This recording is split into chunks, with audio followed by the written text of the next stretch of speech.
உள்ளம் பெரும் கோயில் ஊனுடம்பு ஆலயம் வள்ளல் பிரானுக்கு வாய் கோபுர வாசல் தெள்ளத் தெளிந்தாருக்கு ஜீவன் சிவலிங்கம் கள்ள புலனைந்தும் காளா மணிவிளக்கே. உள்ளம் பெரும் கோயில், சாதாரண கோயில் அல்ல, பெரும் கோயில். ஊனுடம்பு ஆலயம், இந்த உடம்பு தான் ஆலயம்.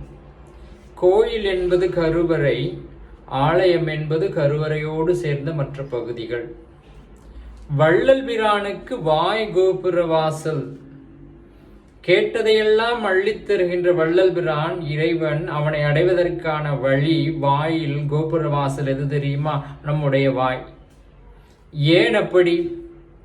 நல்ல உணவை உட்கொள்வதினாலும் நல்ல மந்திரங்களை உச்சரிப்பதினாலும் இறைவனை எளிதாக அடைய முடியும். அதனாலே வாய்தான் கோபுரவாசல்.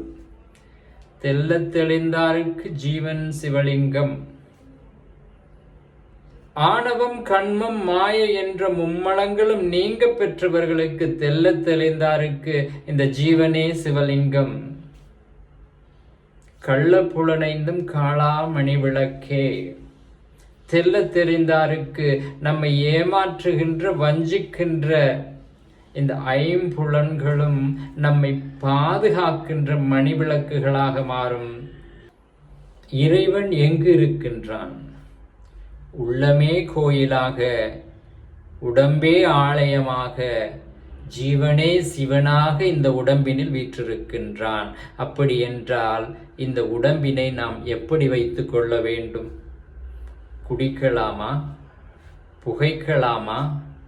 போதை பழக்க வழக்கங்களுக்கு ஆளாகலாமா? திருச்சிற்றம்பலம்.